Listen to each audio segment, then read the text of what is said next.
What bro, it's very wrong bro. என்னங்க இன்னைக்கு எவ்வளோ புது படம் வருது, புது டேரக்டர் வராங்க, என்னமோ நிறைய நல்ல நல்ல படங்கள்லாம் வருது தமிழ் சினிமாவில். அப்பப்போ ஒரு நல்ல ஒரு பெரிய டேரக்டர் நம்ம மணிரத்னம் சார் ஒரு கமலஹாசனும் இணையிறாங்க அப்படின்னா ஆட்டோமேட்டிக்காக ஒரு எக்ஸ்பெக்டேஷன் வரதானே செய்யுது.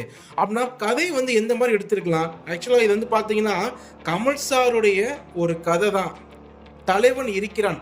அந்த படத்தில் அதில் உள்ள கதையில் உள்ள ஒரு சின்ன ஒரு பாயிண்ட் தான் இந்த படத்துடைய ப்ரீஃபான ஒரு ஸ்டோரிங்க. இது கமலஹாசன் சொல்லியிருக்காரு. அப்போ இதெல்லாம் எப்படா இருக்கும்? ஏன்னா விக்ரமில் கமலுடைய கதை எடுத்து தான் வேற மாதிரி பண்ணாரு லோகேஷ், அது வேற மாதிரி இருந்துச்சு. அப்போ மணிரத்னம் பண்ணுறாங்கன்னா இந்த படம் எப்படி இருக்குன்ட்டு ஒரு எதிர்பார்ப்பு இருக்கும்ல.